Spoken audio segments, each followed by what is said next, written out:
최근 한국 드라마나 영화들이 해외에서 큰 화제를 모으고 있죠. 오징어 게임이 쏘아올린 공에서 시작해 카지노, 무빙, 경청 크리처 등 작품들이 OTT에 공개만 됐다 하면 해외 시청자들의 폭발적인 관심을 받고 있는데요. 하물며 국내에서는 스토리가 뻔하다, 지루하다 등의 이유로 냉소적인 평가를 받았던 작품들도 해외에서는 줄줄이 대박을 터뜨리며 흥행 중입니다. 그도 그럴 것이 국내 시청자들로서는 신물나게 접했던 과거물이나 신파 등의 요소가 해외 시청자들에게는 신선한 재미와 충격을 안기며 역시 K드라마, K영화와 같은 찬사로 이어지고 있는 것인데요. 이렇듯 해외 시청자들을 매료시킨 K 콘텐츠의 요소에는 여러 가지가 있지만 최근에는 이것이 가장 큰 주목을 받고 있다고 합니다. 바로 믿을 수 없을 만큼 정교한 수준으로 발전한 한국의 CG인데요. 사실 그 전까지는 한국도 CG 기술을 영화에 접목시키기 위해 여러 시도들을 했지만 결과물로 봤을 때 다소 아쉬운 부분들이 있는 게 사실이었습니다. 하지만 최근 한국의 SF 영화, 드라마들은 이런 한계를 완전히 부수고 도약하고 있죠. 이제 한국의 CG 업체들은 표현하기 어려운 증강현실까지 사실적으로 구현해내며 헐리우드 수준을 따라잡았다는 평가를 받고 있는데요. 헐리우드 영화가 최고라던 외국인들조차 혀를 내두르게 만든 국내의 CG 기술력, 어디까지 왔는지 자세히 알아보겠습니다. 한국 역사상 가장 화려한 CG 기술을 총동원했다는 외계인부터 살펴볼까요? 너무 리얼해서 마치 스크린을 찍고 나올 듯한 몰입감을 선사하는 영화 속 비행선들과 로봇들은 100% CG로 생생하게 구현한 장면들입니다. 개봉 전부터 예매율 1위를 찍으며 화제를 모았던 영화 한산용의 출연에도 압도적인 분량의 CG가 투입되었죠. 한산대첩의 대규모 해상 전투신을 실감나게 보여줘야 했는데 놀랍게도 이 영화는 전투신을 바다에서 단 한 컷도 찍지 않고 전부 물에 대한 CG 작업을 통해 처리했습니다. 주인공 이재가 여러 차례 죽음과 환생을 경험한다는 줄거리의 드라마 이제 곧 죽습니다도 저승세계 공간을 화려한 VFX 효과를 통해 구현해냈죠. 이처럼 자칫 유치할 수도 있을 법한 영화나 드라마의 설정을 몰입감 있게 빠져들어 볼 수 있는 이유도 다름 아닌 실감나는 CG 덕분일 텐데요. 마치 영화 속 그 공간에 직접 들어와 있는 듯한 생생한 경험? 이런 탄탄한 한국의 CG 기술력 덕분일까요? 한국의 특수효과 기술에 대한 해외 시청자와 평단의 주목이 쏟아지고 있습니다. 미국 유명 매체 뉴욕타임스는 외계인 일부는 모든 장르가 혼합된 폭발적인 영화, 올해 최고의 SF라며 극찬했는데요. 그 결과 국내의 저조한 개봉 실적과는 달리 해외 비평 사이트 로튼토마토에선 관객지수 100% 만점에 89%이라는 훌륭한 성적을 기록하기도 했죠. 외계인뿐만이 아닙니다. 이제 곧 죽습니다 또한 프라임 비디오에 공개돼 호주, 일본, 인도네시아, 브라질 등 전 세계 43개국에서 탑10에 진입하는 등 해외에서 뜨거운 호응을 얻고 있는데요. 이 모든 게 탄탄한 CG가 뒷받침되었기 때문이라고 해도 과언이 아닙니다. 사실 코로나 이후로 한국에서 승리호, 서복, 고유의 바다 같은 SF 콘텐츠들이 본물처럼 쏟아지고 있는데 이는 한국 CG 기술의 성장과 무관하지 않은데요. 특히 최근 들어 발전한 한국의 CG 기술력은 헐리우드도 놀랄 수준이죠. 그도 그럴 것이 팬데믹 기간 동안 헐리우드의 시각효과 스튜디오들이 문을 닫는 동안 한국의 CG 제작 수요는 크게 증가했고 관련 산업도 발전을 거듭했기 때문입니다. 실제로 국내 VFX 시장 규모는 2014년 480억 원에 불과했던 데서 2020년엔 2천억 원으로 몸집을 크게 불렸는데요. 무서운 성장세에 힘입어 한국에서도 곧 마블의 어벤져스 같은 대작이 탄생할 수 있을 것이라는 업계의 조심스러운 예측도 나오는 상황입니다. 그리고 이런 예상은 비단 국내에만 국한된 것은 아니었죠. 이와 관련해 세계 최정상 수준이 된 한국의 VFX 기술을 집중적으로 조명하는 해외 기사도 나왔는데요.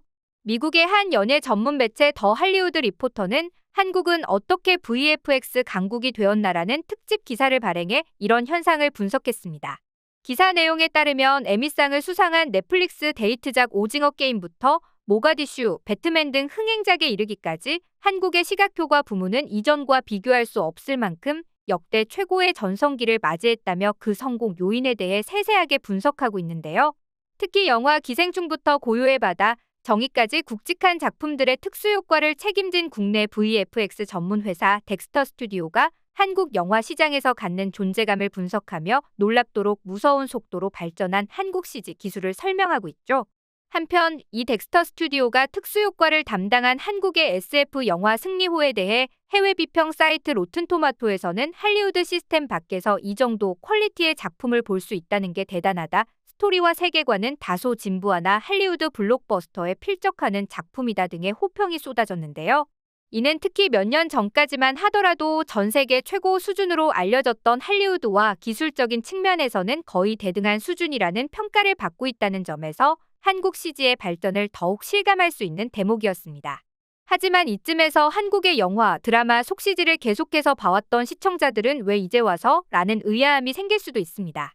다소 미흡한 부분이 있긴 했지만 이미 한국의 CG 기술은 1990년대부터 블록버스터의 성장과 쭉회를 함께 해왔기 때문이죠. 일례로 1999년 한국형 블록버스터 서막을 알린 작품 쉬리가 있었고 이를 필두로 해온 데 명량 국제시장 부산행에 이르기까지 수많은 천만 영화들의 CG가 사용돼 왔는데요. 해당 작품들 모두 시간과 공간을 초월한 세계관과 상상 속의 대상들을 CG로 생생하게 구현해낸 덕분에 천만 관객의 호기심을 자극할 수 있었습니다. 그렇다면 왜 이제 와서? 라는 의문이 드는 것도 어쩌면 자연스러운 수순일 텐데요. 여기에는 2021년 오징어 게임이 글로벌 데이트를 기록하며 해외 시청자들과 외신들이 본격적으로 K 콘텐츠 그리고 한국의 CG 기술력을 주목한 이유를 들 수 있습니다. 이를 기점으로 OTT 시장에서 한국 콘텐츠가 점하는 우위와 위상이 높아지면서 특수효과 기술력에 대한 투자도 크게 증가했기 때문이죠. 이런 폭발적인 성장세에 힘입어 현재는 한국의 파트너십을 문의하는 해외 영화사들의 러브콜이 쏟아지고 있습니다. 실제로 2022년 넷플릭스의 메가 히트작 오징어 게임으로 에미에서 특수효과 상을 탄 걸리버 스튜디오는 미국을 비롯해 유럽, 중국 등 전 세계 영화사에서 파트너십 제의를 받기도 했는데요. 그리고 이러한 추세는 앞으로 더욱 두드러질 전망입니다. 이는 관련 기술의 수출 현황을 통해서도 쉽게 확인할 수 있는데요. 영화진흥위원회의 2020년 한국영화산업 결산 보고서에 따르면 VFX 부문은 2015년부터 한한령의 타격을 입기 전인 2017년까지 매년 2배 가까운 성장을 이뤘습니다. 또한 VFX, 3D, 사운드, 특효 등 기술 서비스 중에서도 VFX 수출이 90% 이상의 비율을 차지할 정도로 중요한 산업이 됐는데요. 이에 현재 글로벌 OTT 넷플릭스는 국내 VFX 업체들과 협업해 한국 오리지널 콘텐츠를 활발하게 제작하고 있습니다. 상황이 이러하니 업계에서는 헐리우드 영화들이 한국을 견제한다는 소문이 도는 것도 한낱 과장은 아닌 것 같은데요. 사실 한국의 영화 속 CG가 장족의 발전을 거듭할 수 있었던 비결로 비교적 저예산으로 고품질 작업을 해내는 능력을 꼽을 수 있을 것입니다. 일례로 헐리우드 블록버스터 아바타2의 제작비가 한화 약 5,300억 원인데 비해 한국에서는 총 제작비가 100억 원을 넘어가면 그냥 블록버스터로 구분되는데요. 이렇다 보니 자연스럽게 CG에 들어가는 예산도 헐리우드 대비 적을 수밖에 없는 것이죠. 한편 이는 역설적으로 한국 영화 산업이 상대적 열악함 속에서 한국이 얼마나 뛰어난 기술 발전을 이뤘는지를 보여주는 대목이기도 한데요. K 콘텐츠, 나아가 한국의 CG 기술 경쟁력을 더욱 높일 수 있도록 정부의 제도적 지원 및 예산 증가가 이뤄져서 한국 영화, 드라마가 세계인들에게 더 널리 사랑받는 계기가 되길 바라봅니다.